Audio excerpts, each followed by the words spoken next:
Poem the Waste Land written by T S. Eliot. Start करते हैं part 3 the fire Sarman. इस poem का part 1 and part 2 the burial of the dead and a game of chess हम already पढ़ चुके हैं। Part 3 जो कि द फायर सरमन के नाम से है, यहाँ भी डिग्रेडेशन ऑफ मॉडर्न सोसाइटी को एक्सपोज किया गया है। मॉडर्न एज की debased values and lust और सेक्स को दिखाया गया है। लस्ट जो कि क्रीपी मैनर्स में इस सोसाइटी में दाखिल हो रही है और सेक्स की एक इंतहाई मीन और चीपेस्ट पिक्चर दिखाई गई है। इस मॉडर्न टाइम में सेक्स लवलेस, मीन और बहुत चीप फॉर्म में दिखाया गया है। रिलेशनशिप्स की एक भद्दी तस्वीर प्रेजेंट की गई है और इसका रीज़न यही है कि ये रिलेशनशिप्स लव एंड रिस्पेक्ट जैसे नोबल इमोशंस पर बेस करने की बजाय लस्ट पर बेस करते हैं।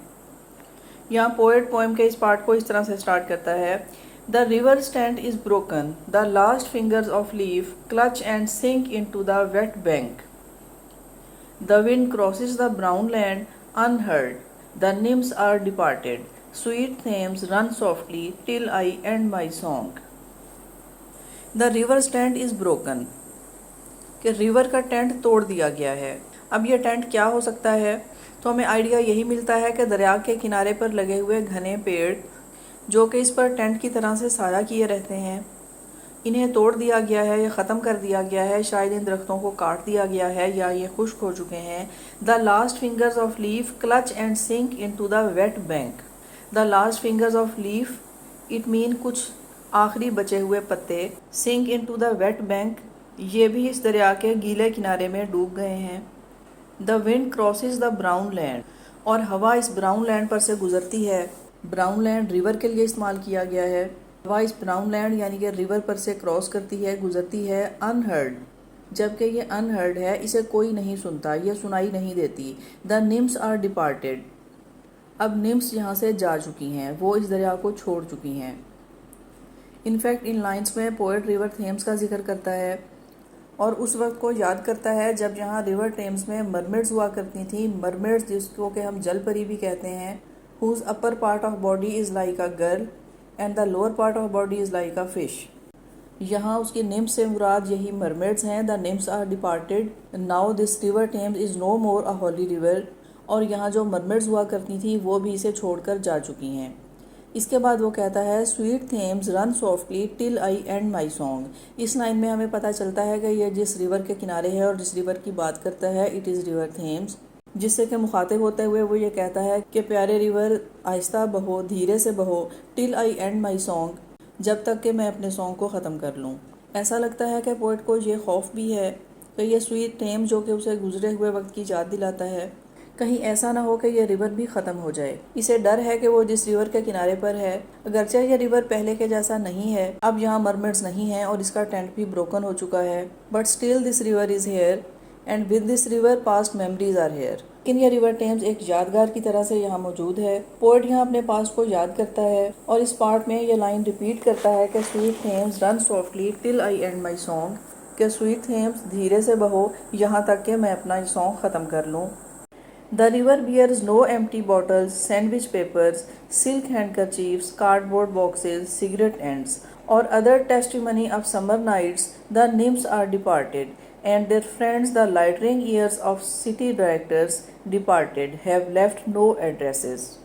यहाँ पोएट बयान करता है कि the river bears no empty bottles, कि यहाँ दरिया के किनारे पर कोई एम्प्टी बॉटल्स नहीं हैं, ड्रिंक की हुई खाली बॉटल्स, सैंडविच पेपर्स, खाए हुए सैंडविच के पेपर्स, सिल्क हैंडकरचीफ्स, रेशमी रुमाल, कार्डबोर्ड बॉक्सेस, और ना ही सिगरेट्स के बचे हुए टुकड़े या कार्डबोर्ड बॉक्स, और other testimony of summer nights, और समर नाइट्स में इस दरिया के किनारे की जाने वाली नाइट पार्टीज़ की कोई भी टेस्टिमनी, उनकी कोई बाकियात, यानी कि मौसम गर्मा में रात के वक्त जो यहाँ दरिया के किनारे पार्टीज़ की जाती हैं, और ये तमाम चीज़ें इन पार्टीज़ का पता देती हैं, जिसमें कि empty bottle, sandwich papers, handkerchief, cigarette ends, इन तमाम चीज़ों से की जाने वाली पार्टीज़ का पता चलता है। इसके बाद फिर से पोएट कहता है द निम्स आर डिपार्टेड, कि निम्स यहाँ से जा चुकी हैं। लेकिन यहाँ हम समझ सकते हैं कि निम्स से मुराद वो लड़कियाँ या वो सेक्स वर्कर्स हैं जो कि इन नाइट पार्टीज़ में शामिल होती हैं। और नेक्स्ट लाइन्स में ये बात क्लियर हो जाती है, एंड देयर फ्रेंड्स, और उनके दोस्त, the lightning years of city directors, city directors यानी कि शहर के बड़े लोग, उमरा, अमीरजादे और अमीर बेटे जो कि इन लड़कियों के दोस्त हैं, डिपार्टेड, वो भी यहाँ से चले गए, हैव लेफ्ट नो एड्रेसेस, और वो अपने पीछे अपना कोई पता नहीं छोड़ते।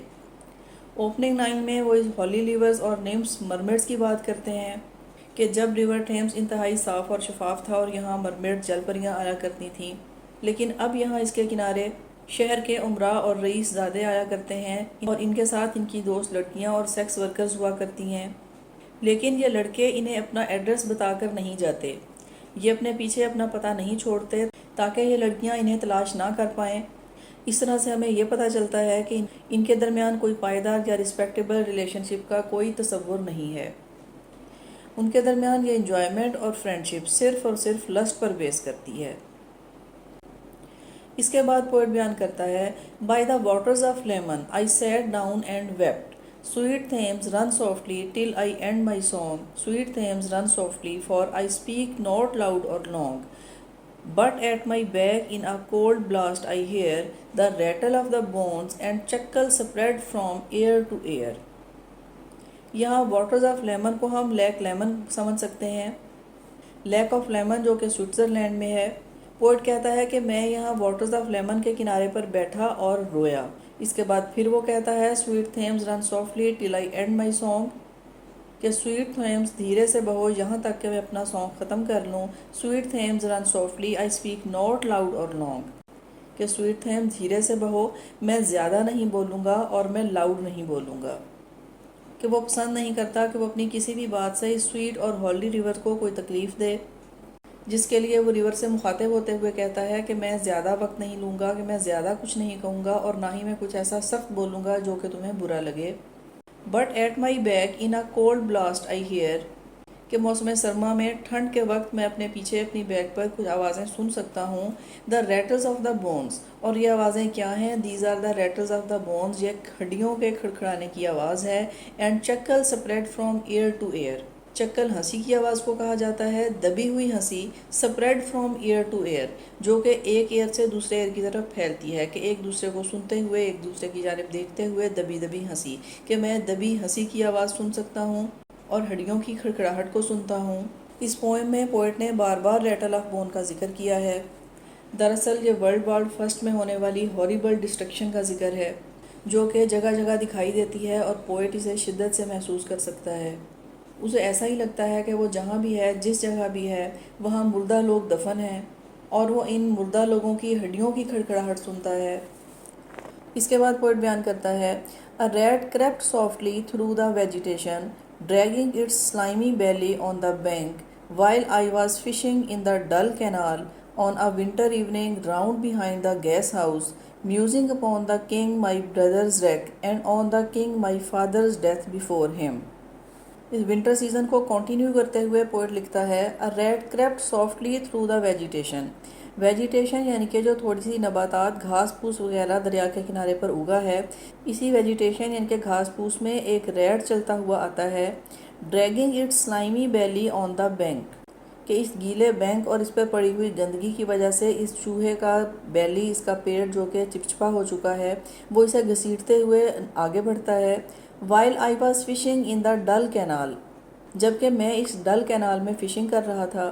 कैनाल को डल कैनाल इसीलिए लिखा गया है because it is winter season and canal is running slowly on a winter evening round behind the gas house. ये सर्दियों की एक शाम थी। And I was round behind the gas house, कि मैं गैस हाउस के पीछे था। यहाँ गैस हाउस से मुराद इंडस्ट्रियल एरिया है। अब वो बताना चाहता है कि इस नदी के किनारे पर इंडस्ट्रीज़ बन चुकी हैं और इस इंडस्ट्री ने यहाँ की हवा और नदी के पानी को गंदा कर दिया है। इसके बाद वो लिखता है, musing upon the king my brother's wreck and on the king my father's death before him. Musing का मतलब सोचते हुए। यहाँ वो शेक्सपियर के लिखे हुए प्ले द टेम्पेस्ट को याद करता है, जिसमें के दो भाई हैं, एंटोनियो एंड प्रॉस्पिरो। एंटोनियो अपने फादर का मर्डर करते हुए किंग बनता है। तो यहाँ इन लाइंस में पोएट इन्हीं दो ब्रदर्स को याद करता है। वो इनके बारे में सोचता है कि musing upon the king my brother's wreck, कि मैं बादशाह और अपने भाई की तबाही के बारे में सोचता हूँ। And on the king my father's death before him, और उस किंग के बारे में सोचता हूँ जिसके सामने मेरे फादर की डेथ हुई। दरअसल पोएट उस तकलीफ और तलखी को महसूस करता है जब एंटोनियो अपने फादर का मर्डर करता है और किंग बनता है, तो वो तकलीफ और तलखी जिसको दूसरे भाई प्रॉस्पेरियो ने एक्सपीरियंस किया था, पोएट उस तकलीफ को महसूस करता है। वो देख रहा है कि द वर्ल्ड इज़ प्रोग्रेसिंग, दुनिया में तरक्की हो रही है, चेंजेस आ रही हैं। But this progress is after destruction, bloodshed and sacrifices of human relationship, love and holiness. ये प्रोग्रेस और ये तरक्की बहुत तकलीफ और तबाही से गुजरने के बाद है कि बेटा एंटोनियो जो किंग बनता है, it is after the bloodshed of his own father. इस दरिया के किनारे जो गैस हाउस है, इंडस्ट्री है, ये हॉली रिवर टेम्स की प्योरिटी को ख़त्म कर देती है और इसके प्योर वाटर में जब कभी जल परियाँ आया करती थीं, वो भी यहाँ से जा चुकी हैं। इसके बाद पोएट बयान करता है, white bodies naked on the low damp ground and bones cast in a little low dry garret, rattled by the rat's foot only, years to year. But at my back from time to time I hear the sound of horns and motors, which shall bring Sweeney to Mrs. Porter in the spring. Poet एक बार फिर dead bodies का जिक्र करते हुए कहता है, there are white naked bodies, dead bodies मुर्दा जिस्म जो कि नशेब की जानिब गीली ज़मीन में और घाटियों में पड़े हैं, and bones cast in a little low dry garret, इन डेड बॉडीज़ का मांस ख़त्म होने के बाद इनकी हड्डियाँ बाकी हैं, rattled by the rat's foot only, years to year, जिन पर चूहे दौड़ते हैं और इन चूहों के भागने फिरने की आवाज़ इन हड्डियों में खड़खड़ाहट पैदा करती है। यहाँ और कोई दूसरी आवाज़ सुनाई नहीं देती, because the dead bodies are here. यह डिस्क्रिप्शन एक बार फिर वर्ल्ड वॉर की याद दिलाती है कि जब ट्रेंचेस में डेड बॉडीज़ और चूहों की भरमार हुआ करती। But at my back from time to time I hear the sound of horns and motors which shall bring Sweeney to Mrs Porter in the spring. यहाँ पोएट जबकि अपनी इमेजिनेशंस में है, लेकिन उसे इन इमेजिनेशंस के साथ साथ अपनी बैक पर हॉर्न्स और मोटर्स की आवाज़ सुनाई देती है। उसे टाइम टू टाइम यानी कि वक्फे वक्फे से ये आवाज़ें सुनाई देती रहती हैं, क्योंकि उसकी बैक पर एक इंडस्ट्री है और ये बहुत ही बिजी रोड है, और पोएट को इन गाड़ियों की आवाज़ें, हॉर्न्स और शोर वक्फे वक्फे से सुनाई देता रहता है। लेकिन इन आवाज़ों के साथ ही एक और एलुयन जो पोएट के माइंड में आता है वो ये कि which shall bring Sweeney to Mrs Porter's in the spring, कि गाड़ियों का ये शोर और ये हॉर्न्स स्वीनी को मिसिस पोर्टर के पास ले आएंगे। अब ये स्वीनी और मिसिस पोर्टर कौन हैं? तो यहाँ भी लिटरेचर पढ़ने वाले ये समझ लेते हैं कि पोएट ने एल्यूजन उठाया है जॉन डे की एक राइटिंग पार्लियामेंट ऑफ बीस से, जिसमें के दो करैक्टर हैं, डियाना एंड एक्टियन। डियाना जो कि गुडेस है, गुडेस ऑफ हंटिंग। एक दिन जब वो अपने साथियों के साथ बात ले रही थी तो एक्टियन कुछ हॉर्न्स और हंटिंग की आवाज़ सुनते हुए उस जानिब जा निकलता है और डियाना की नेकेड बॉडी को देख लेता है। इस पर यह गुडेस डियाना एक्टियन के सर पर स्टेक जैसे सींग नमूदार करती है और इसके बोलने की कुव्वत को छीन लेती है। अब एक्टियन एक 12 सिंगे में तब्दील हो जाता है, जिसको कि इसके अपने हाउंड्स भी पहचान नहीं पाते और इसे किल कर देते हैं। यहाँ टी.एस. इलियट इस इलेवियन को यूज़ करते हुए कहते हैं कि जैसा हॉर्स और हॉर्निंग की आवाज़ एक्टियन को डियाना के पास ले आई थी, यहाँ मोटर गाड़ियों का ये शोर और हॉर्न्स स्वीनी को मिसिस पोर्टर के पास ले आएंगे। स्वीनी जो कि मिसिस पोर्टर का लवर है, ये इन गाड़ियों और हॉर्न्स की आवाज़ को सुनते हुए मिसिस पोर्टर के पास आ जाएगा। लेकिन जैसा कि एक्टियन ने सज़ा पाई, इसी तरह से स्वीनी भी नुकसान उठाएगा। वो कहना चाहते हैं कि इंसान की ये प्रोग्रेस उसे डिस्ट्रक्शन की तरफ लेकर जाएगी, क्योंकि ये हमें डिग्रेडेशन की तरफ लेके जा रही है और हम अपनी वैल्यूज़ को खो रहे हैं।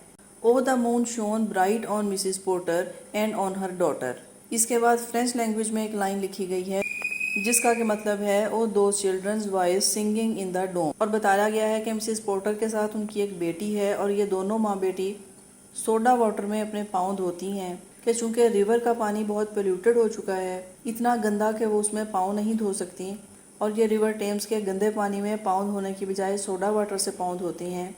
इन लाइंस में भी डियाना के करैक्टर का एलुजन मज़ीद क्लियर हो जाता है, जैसा कि डियाना बाथ लेती है और मिसिस पोर्टर और उनकी बेटी सोडा वाटर से अपने पाँव धोती हैं। इसके बाद इस पार्ट में सीन चेंज होता है, नेक्स्ट सीन स्टार्ट होता है जो कि हम पढ़ेंगे अपनी नेक्स्ट वीडियो में। तो मिलते हैं नेक्स्ट वीडियो में।